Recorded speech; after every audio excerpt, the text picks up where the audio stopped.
ายเป็นทหารต้องประจำการอยู่ชายแดนป้องกันชา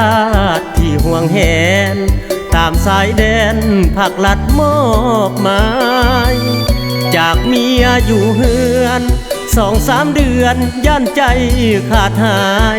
ห่วงชาติที่เพิ่นมอบหมายห่วงเมียหลายยามอยู่ไกลกัน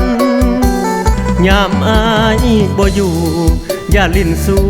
นอกใจจากผัวให้เมียรักษาเนื้อตัวซื่อสัตย์ต่อผัวอย่าได้เปลี่ยนพันวอทแอปออนไลน์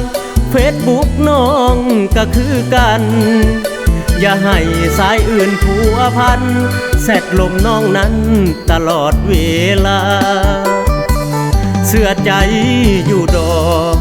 ที่บอกเพราะความห่วงใยยันขาดคนที่หูใจยามอายไป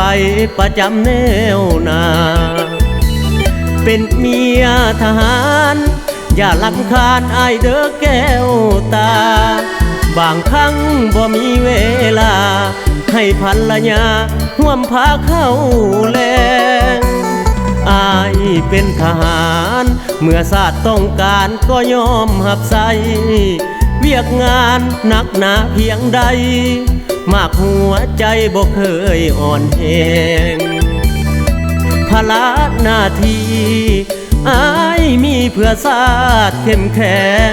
เบื้องหลังขอให้เมียแพงเบิ่งแยงครอบครัวของเฮา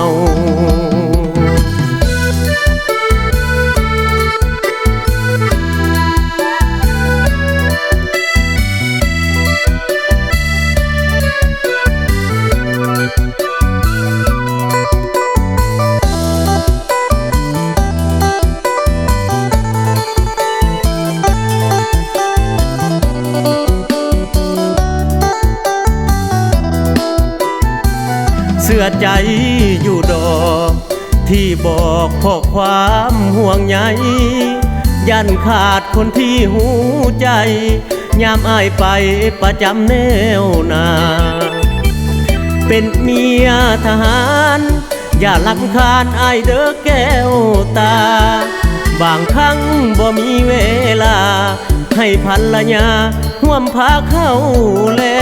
งอายเป็นทหารเมื่อชาติต้องการก็ยอมหับใส่เวียกงานหนักหนาเพียงใด